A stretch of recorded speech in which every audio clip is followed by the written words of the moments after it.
Good afternoon and welcome back to another episode of the Synergy B2B podcast, our business insight series. With me today, we're going to be visiting with Insperity. They've been helping businesses small and large grow for the last 37 years. Today, we are joined by two amazing people. We have Mark Olson and Melissa Obermoller. Thank you very much for being here, guys. Thanks for having us. Appreciate it. Absolutely. So today's going to be really fun, but before we get into it, Melissa, can you tell me a little bit about your time here and kind of how you came to be with Insperity? Yes, thank you, AJ. So I've been with Insperity just about 8 years, and I am a human resource consultant. So I work with medium-sized businesses, small to medium-sized businesses, about 30 employees up to 150. And I specifically am an HR resource for them, whether it's kind of their HR person or if they just want someone to bounce ideas off of.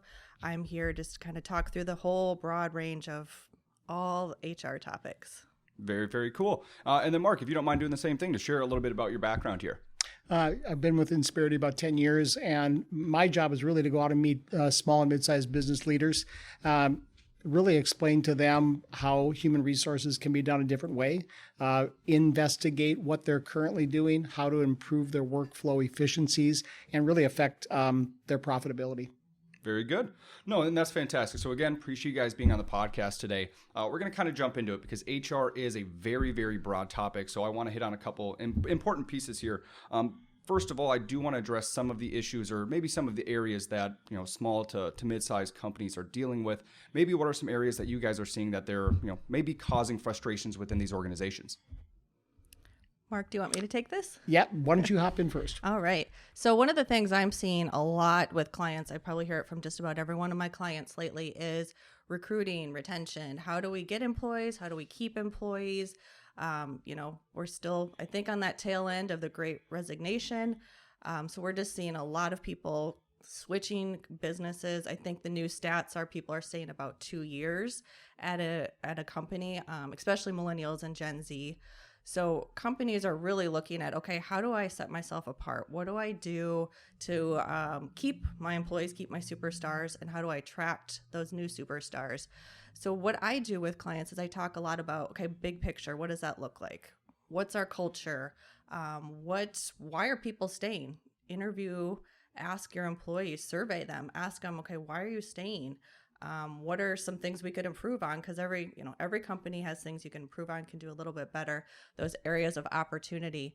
And it's really just kind of, like I said, looking at that big picture of what's in our culture, what benefits are we not offering? Are we paying competitively? There's a lot of different things that fall under this category. Right. There's posting. Are we posting our jobs accurately to get the best people in the door? And then once we're having those interviews, are we actually interviewing for what our values are at the company? Are we asking those behavioral questions to get at what our competencies are as an organization? And like I said, are we advertising ourselves, marketing ourselves as a company out to those employees, future employees that we want to be superstars? And do our culture, do our mission, vision, values, do those align with the people we're bringing in? Very good. No, and then that's fantastic. I appreciate that. Mark, I'm going to switch gears to you. Do you have anything else to add on that before my next question? Well, I think the biggest thing is a lot of times, I'm going in to meet the business owner prior to, of course, the service being applied. Sure. And I would say at least 75 to 80% of the meetings that I have, their number one or number two issue is how do we retain or how do we attract? But the biggest thing I'm seeing is the turnover rate, where we want to go plus 10 this year, but we had to replace 20 from last year. Yep. And it just becomes very painful. It's an ongoing treadmill. So I think the biggest thing that I look at is some of the larger areas where the business owner can begin with the basics, looking at their job descriptions matching up with the work being done, looking at the location of where they're hiring from, what is their sandbox that they're using to hire, which leads into another area that I'm sure Melissa and I can go into, is around the hybrid work. Yeah. But other than that, what Melissa's talking about is spot on. It's what I'm hearing in those those first 2 or 3 meetings with the business leaders. Yeah, definitely. Like I said, I come from the recruiting world myself, so obviously we can help them find jobs. But again, then it comes back to you guys. How do you retain them? So love all of that. So we're going to switch gears a little bit, Mark. I want to look at maybe 3 functions that a lot of these companies are dealing with when it comes to HR functions. What are maybe the top 3? And I can ask both of you, both have different 3, or what are the 3 most important to you, Mark? In the functions of where they need to improve on the HR? Yeah. I think number 1 is containing employee-related expenses. Human resources is seen as an outbound, as a cost center. Yeah. And it's really seen as I'm spending on taxes, I'm spending on benefits, I'm spending on administrative training development, and they're not seeing an ROI. So it's really to stop that cycle and to get the business leader to see that there is a return on their investment, there's a profitability by working in specific areas.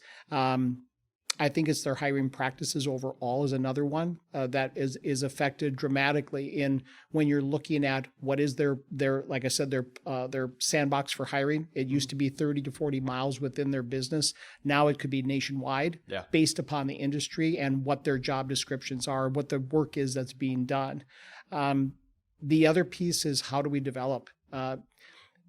The biggest thing I run into in the statement I love to make to business leaders and their HR team is, I bet you started your business so you could do HR. Yeah. They then look at you and go, what? No, I did not. So the key thing we focus on here is that, of course you didn't. You started your IT business to do IT. You started your marketing or sales business to do exactly that, provide the product and service.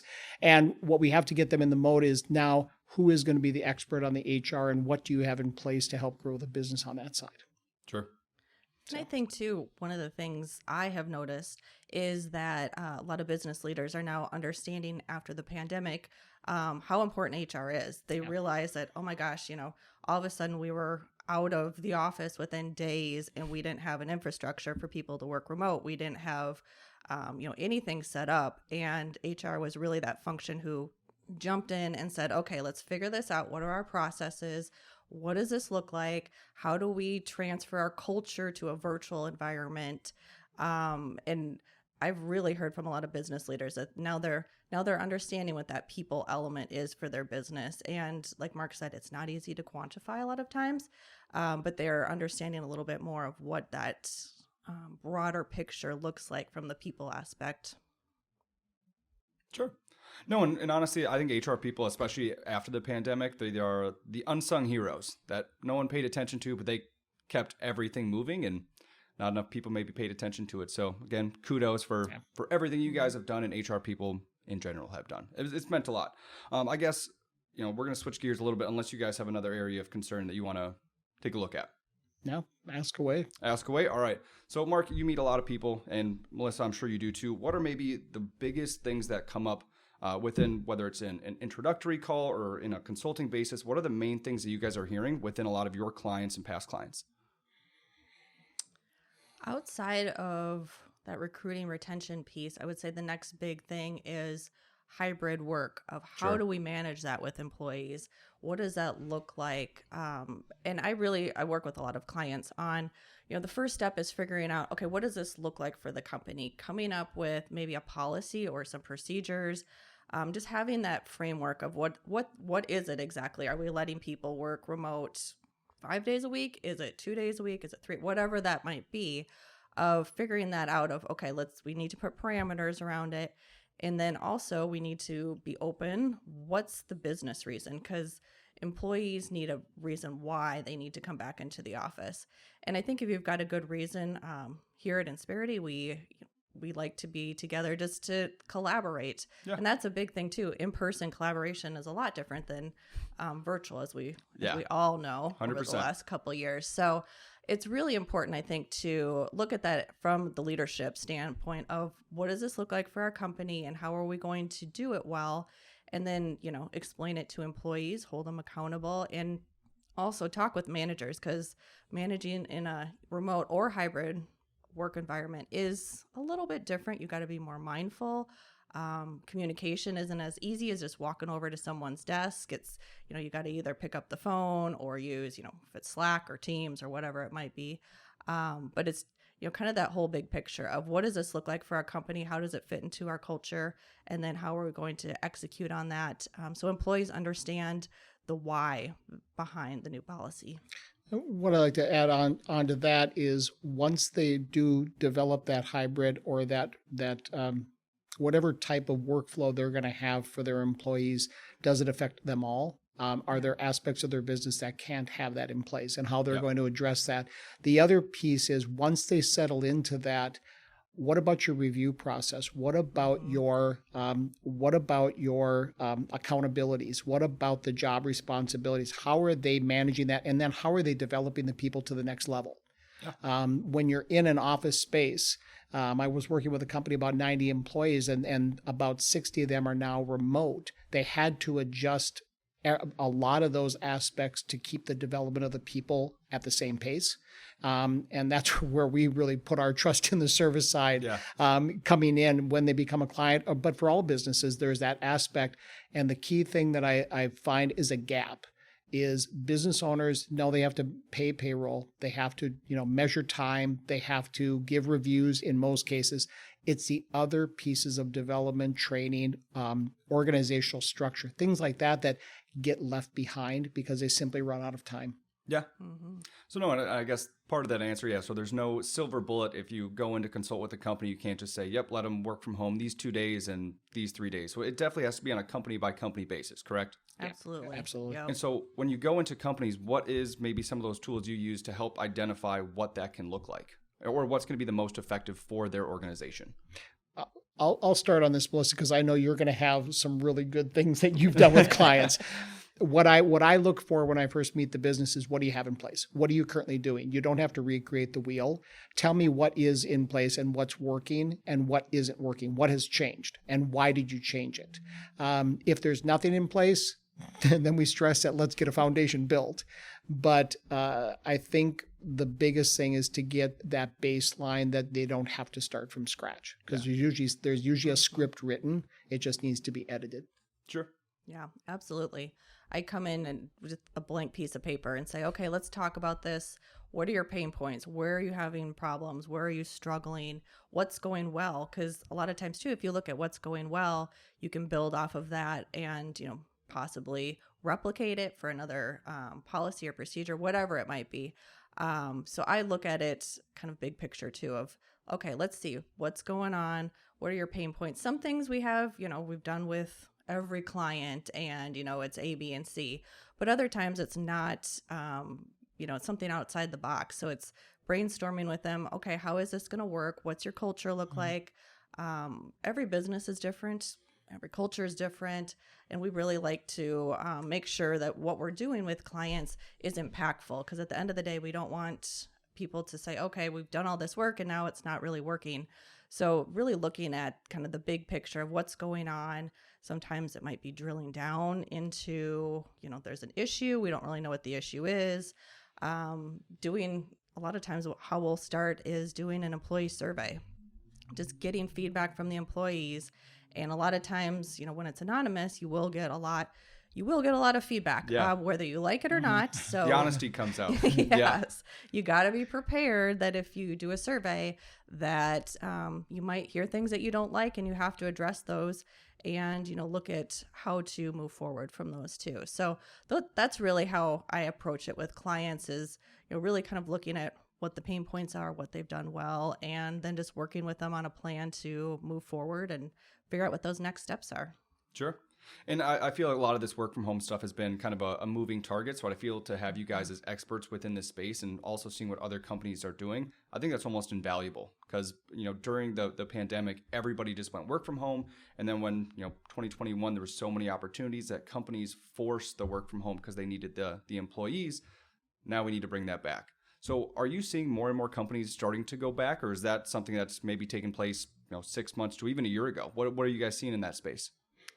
Yeah, I guess I would say probably 6 months to a year ago, I saw that big pendulum swinging back. And now that there's still a labor shortage, but it doesn't seem to be quite as bad as it was maybe a year and a half ago, that employers are being able to message maybe a little bit better of why we're doing hybrid, why we're doing fully remote, or maybe why we're doing fully 100% in the office. And I've seen that improve from what I've been hearing with my clients.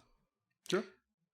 What I'm seeing in this area, and I came across it 3 times already this month, is as they have made the decision to remain in a hybrid, if they do, they are now getting they're getting caught in the minutia of not being able to keep up how to manage the people. Yeah. Because they made the decision to go that route. But yeah, I think that there's catch up to be done. The one other piece is you go back to the statement around Melissa talked about the fact of 2-year average tenure that people are job hopping. I have a good friend that their son has been out of college for 6 years. He's on his 4th job. Wow. And he has made the decision to leave in each of the positions, and he's obtained newer positions. So when you look at that training, that development, what I see in a lot of the companies I work with is they put the time, and I actually have one owner that has looked at candidates and says, I want you for 3 years. And the applicant will go, why 3 years? She goes, because I know there's going to be other opportunities and I don't want to hold you back. Well, talk about reverse psychology. What happens is the employees go, wait a minute, this person really cares. And then the culture and all the work that Melissa's talking about that goes into building that environment, you now have length of employment at 6, 7, 8, 9 years. Yeah. And while there may be other opportunities out there, they're really stuck on the fact that this owner cared about, what they could give and develop that person during that first 3 years, so to speak, during that interview. Yeah, I think that's a big kind of pitfall that we're experiencing within the recruiting and the HR space is a lot of companies are looking at how do we make them stay as long as possible, and they don't think about the benefits, the perks that can be provided to make them stay a little bit longer. So I think having that from a strategy standpoint is extremely important right now. People are job hopping for one reason or another. Do you think that's increased this year for any specific reason? Or over the past maybe 3 years? The job hopping? Yeah. I'm hearing it all in a lot of industries, trade industries and manufacturing, a lot. But the service, I'll give an example. There's an engineering firm that said, we asked about poaching. Do you see poaching between competitors? They said on a daily basis. Yeah. We borrow, they borrow back. And it's one where what they're trying to do is lock into how do we secure these people so that we're not having to welcome them back, let them go and welcome them back again. It's too much revolving door, too much administrative work when that's happening every 2 to 3 years. Sure. Very good. So I guess, we've touched on a lot of my topics. Are there any other functions within HR or things that you guys provide to companies that you feel are important and that a lot of these business owners and leaders should be privy of or should be aware of that maybe would be, again, a business insight that they should know about? You want me to go, Mark? Yeah, you go ahead. I'm glancing over at you. You go. You right ahead. I've got one item, but you go. I'll go first. The last piece, I guess, that I think is a big piece of HR is compliance. There's a lot out there, and I'm sure business owners all across the U.S. understand. We're here in Minnesota. Our legislature just closed a couple weeks ago. We got a lot of new employer bills that just came out, and I've been hearing a lot across the country too, is, if you are hiring remote employees, be cognizant of what those local laws and regulations might be. There's a lot of mandatory paid sick laws out there, some around mandatory leaves of absence. So there's a lot of things, regulatory things out there that small businesses and medium, large, all sorts of businesses need to be aware of. And, if you have a good lawyer, employment law, I follow a couple different employer or employment law firms, and they always are putting out blurbs on different things that are coming out. So, just being in the know and kind of keeping up to date on those things, because you don't want to get stuck somewhere where you have some state entity who's coming and asking you questions for maybe a policy or something too. So that's just a big thing that I see. And especially in the last couple of years, there's been a lot of movement on those employment relations laws. Yeah, it's been confusing. I know a little bit about that new bill. I'll say I don't know if you guys want to get into it now. It's definitely a lot to go through within the compliance piece. Is that you guys want to save that for another day, maybe?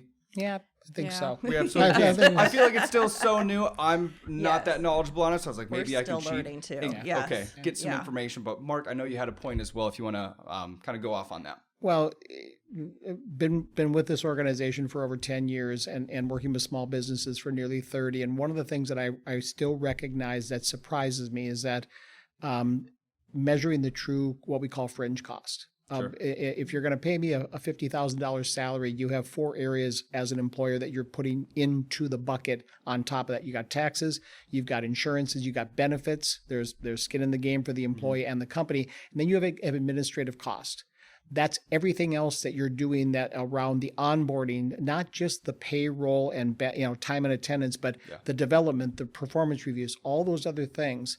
And what surprises me is the number of businesses that don't truly take a close look at national studies and understand the cost of losing an employee and the lost revenue and the lost productivity. That affects the bottom line. Yeah. And so that's one of the biggest surprises that I still see in industry today, that business owners aren't stepping back and saying, we need to knock this down or lock this down because this affects our bottom line profit at the end of the year if we're going to be honest with ourselves. So that's one where we work. I do a lot of work with businesses to really help them understand whether they work with Insperity or they continue to do things and it works for them. Acknowledge that those expenses are there, because that is going to affect what you've got in the bank at the end of the year. Sure. No, that's very good. And I'll be honest, I mean, that's a lot of the questions I have prepared for today. Outside of that, any other topics, things that companies should know that maybe I haven't brought up or you guys haven't thought of up until now?